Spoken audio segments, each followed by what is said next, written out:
Un saludo cordial. Voy a presentar la redención ante la violencia militar en la hora azul y la viajera del viento.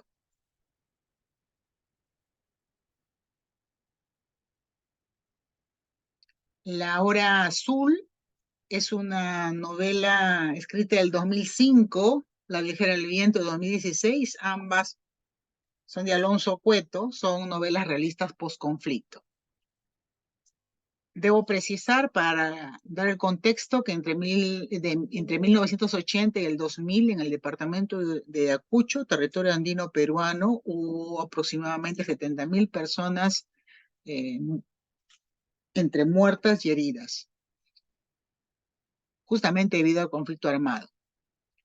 Mujeres violadas sexualmente y una serie de atentados contra sus derechos fundamentales. Los agentes fueron el grupo senderista Sendero Luminoso y los militares, que decían que estaban luchando contra el terrorismo. En las novelas, los personajes centrales son mujeres víctimas de la violencia militar en Ayacucho, y en el caso de los hombres, son personajes masculinos ligados directa o indirectamente a la violencia militar y que buscan redención o que parecen buscarla. Los objetivos consisten en identificar si los personajes hombres relacionados con la violencia militar se transforman en sujetos redimidos y determinar, por otra parte, si en las novelas se manifiesta una postura tolerante o no tolerante frente a la violencia ejercida contra las mujeres. En este estudio se aplica la semiótica narrativa para el análisis, las estructuras ideológicas del discurso, algunas, por ejemplo, los temas, los niveles de descripción, los topoi, y concepciones acerca del poder, estructura de poder en específico de Michel Foucault.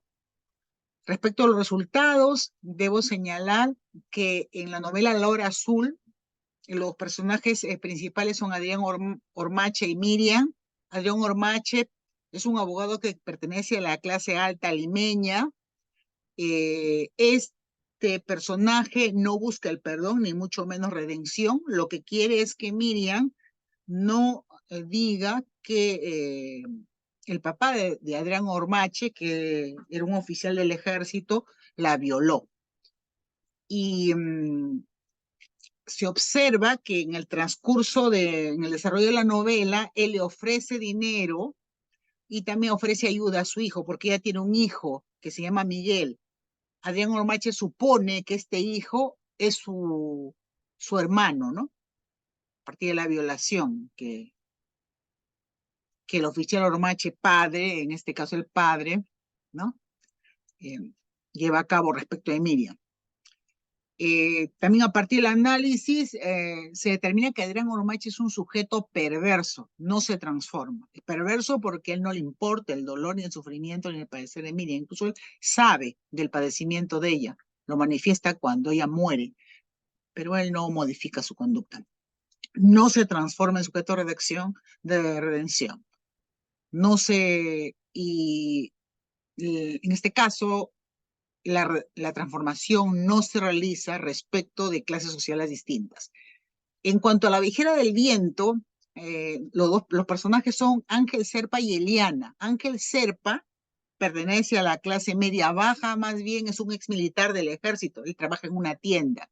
Desde el primer momento se explicita que Ángel Serpa está agobiado por su cargo de conciencia, por lo que le hizo a Eliana Cauti. Ya el apellido también nos indica la procedencia, ¿no? Andina. Él, cumpliendo órdenes de superiores, eh, le dispara en Ayacucho, le dispara a Eliana Cauti. Y ella le está pidiendo que le ayude a buscar a sus hijos y él le dispara, ¿no? Entonces, un día ella entra a la tienda, y pasado los años, ella entra a la tienda en Lima, entra a una tienda y ahí es que la ve Ángel Serpa, ¿no? Y a partir de ese momento él vive angustiado, ¿no? Con el fin de comunicarse con ella, de hacer algo por ella, ¿no? De redimir su culpa, ¿no? Y la forma en que él encuentra para redimir la culpa es que en un momento determinado ella mata al hombre que supuestamente es su padre, pero no es su padre, es un hombre que la tenía sometida ahí sexualmente. Entonces, Ángel Serpa coge la pistola y asume la responsabilidad Él incluso se siente feliz de ir a la cárcel y de permanecer ahí todo el tiempo, con el fin de que ella no vaya a la cárcel, de que ella no sea culpada, ¿no? Y se siente reconfortado al saber que la ha liberado de ese hombre que le hacía daño. Entonces, eh, vemos aquí que Ángel Serpa, a diferencia de Adrián Ormache, Ángel Serpa se identifica con su igual, ¿no? Él, él quiere hacer, puede hacer y sabe hacer lo necesario para alcanzar la transformación, se transforma en sujeto redimido, aunque no se sabe si llega a ser un sujeto perdonado. Entiéndase también que, bueno, no lo he dicho, Liana Cauti, ella ya cuando está cuando la ve ahí en Ayacucho y le dispara eh, Ángel Serpa, ella ya había sido violada muchas veces, así como le sucede, lo que sucede a Miriam, sino que Miriam fue violada, entre comillas, solo por el padre de Adrián Ormache, que como la ve joven y linda, no decide entregarla a la tropa, porque ese era el modus operandi, ¿no? El superior viola y luego comparte con la tropa. Eso ya no sucede con Miriam porque le gusta al papá de Adrián Ormache. En este caso, eh, Eliana Cauti, en la Viajera del Viento, Eliana Cauti es violada por muchos y para que se calle la matan, ¿no? Y lo que le dice el superior a Ángel Serpa es que la remate si se reincorpora, y justamente ella se reincorpora y él la remata. Bien, entonces, bueno, la remata, pero luego la vuelve a ver, ¿no? Entonces, acá lo quiero señalar en cuanto a la discusión es que Torres señala concepciones históricas. En una de ellas, respecto al Perú, se considera que la violencia se perpetúa debido a los conflictos étnicos, el faccionalismo político, el racismo, como legado a la conquista y la colonización, lo cual coincide con lo que observa en las dos novelas. Respecto a la concepción 2, se destaca el papel del Estado y su uso de la violencia y la represión. Ciertamente, en esos 20 años de conflicto armado es lo que se destaca y eh, a lo que se refieren las dos novelas, ¿no? Sino que es más explícita esta visibilización en La Viajera del Viento, a diferencia de lo que sucede con La Hora Azul, ¿no? Por otra parte, de Ivanco señala que cuando la materia narrativa es la violencia experimentada por seres de carne y hueso, el texto se constituye una conciencia política, convertirlo en portador del discurso, de un discurso que necesariamente disputa su lugar con otros discursos. Y ahí viene lo delicado, ¿no? Porque yo analizo estas novelas justamente para oponerlas, porque lo que observo es que eh, si bien las dos hacen referencia a los eventos sucedidos post-conflicto, el tratamiento respecto de las mujeres violadas, de las mujeres que han sufrido todo este abuso de poder, este maltrato militar, este maltrato físico, es tratado de manera distinta.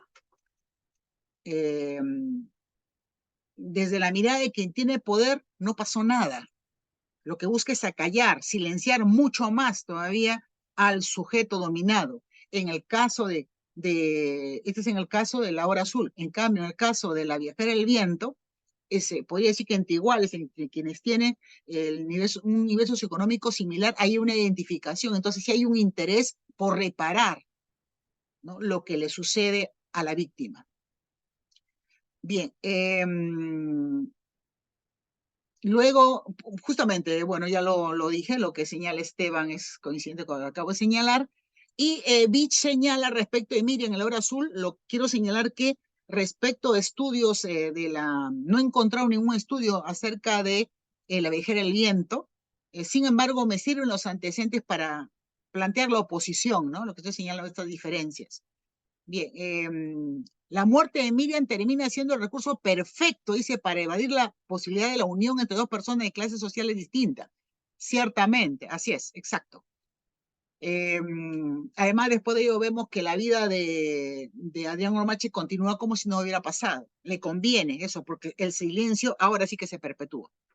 Por su parte, Vivanco señala que La Hora Azul representa una intelectualización de la experiencia para una parte de la élite que no fue directamente afectada, ciertamente, porque además de que la mirada es limeña, es la mirada de alguien que tiene poder. Maylene señala, respecto también del oro azul, que en este caso Miriam es doblemente subalternizada, eh, por ser indígena y por ser mujer.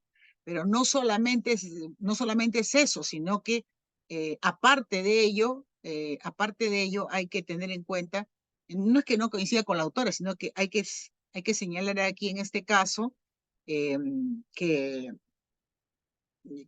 se enmascara lo que hace Adrián Ormache, ¿no? Se justifica de otra manera porque él tiene poder. No se considera como violencia cuando lo que se está volviendo a ejercer violencia sobre Miriam. Y justamente, ¿no? Lo que dice Portocarrero, no hay límites para la violencia, el que pierde es el aniquilado. Por otra parte, Quirós señala que en la hora azul se devela la violencia política, ¿no? Que actualiza el carácter genocida, colonizador y falocéntrico de la modernidad. Eso también sucede en La Viajera del Viento, sino que de una forma más explícita, más evidente, más reiterativa, sobre todo a través de la culpa que constantemente manifiesta Ángel Serpa, ¿no? Ángel Serpa sí, como personaje logra que uno se identifique más con la situación. En cambio, Adrián Ormache es una persona completamente indiferente, ¿no? Solamente le interesa el silencio de Miriam. Entonces aquí tengamos en cuenta, se enfatiza el papel de la literatura como un soporte discursivo en el que se instala una lucha por la hegemonía de distintos sujetos sociales que pugnan por instalar en el imaginario colectivo, de ahí el cuidado con el tema educativo, ¿no? Instalar en el imaginario colectivo sus respectivos puntos de vista. Eso es muy delicado, sobre todo entre los estudiantes que, bueno, estoy hablando de jóvenes que no han tenido esa experiencia. No han tenido esa experiencia, ¿no? Solo es contada nada más, por eso hay que tener mucho cuidado con lo que se cuenta. Bien, luego, ciertamente, fue lo que señala Bush, ¿no? La felicidad de Guareña de Ormache cuestiona si estamos en realidad ante una novela de víctimas, ciertamente, sí, exacto. Parece que no estuviéramos ante una novela de víctimas, no, sino que las víctimas siempre son un medio para la, entre comillas, disculpa de quien tiene poder, a diferencia de lo que sucede con La Viajera del Viento. Y por su parte Vich señala, claro, ¿no? Que al morir el padre aparece otra persona quien ocupa el lugar de poder, en este caso sería Adrián Ormache, el hijo. En el caso del silencio, ¿no? La víctima despojada de la voz que señala Vich, y por su parte Santini sostiene que es una característica de la mujer violada, ¿no? Como una forma de sostener la disociación. Respecto al dinero, que es el medio a través del cual Adrián Ormache busca silenciar, o la forma de ayuda con la cual busca silenciar a Miriam, se señala que esa acción no significa crear un nuevo vínculo entre los peruanos, sino mantener una estructura tutelar. Ciertamente, eso es evidente en la novela, ¿no? Eso es evidente. Tema del cual no se habla en ningún momento en La Viajera del Viento. Ahí no hay dinero por medio. Es el sacrificio que ofrece, más bien, es su propia vida como sacrificio que ofrece Ángel Serpa. En cuanto al agradecimiento, porque con eso cierra la novela con eso cierra La Hora Azul, el agradecimiento de Miguel, que no sabe que Adrián Ormache ha violentado también a su madre, este hecho de que Miguel agradezca por el apoyo recibido de parte de Adrián Ormache, refuerza el poder de la comunicación vertical, como bien señala Vich, ¿no? Respecto de un sector social en relación con otro.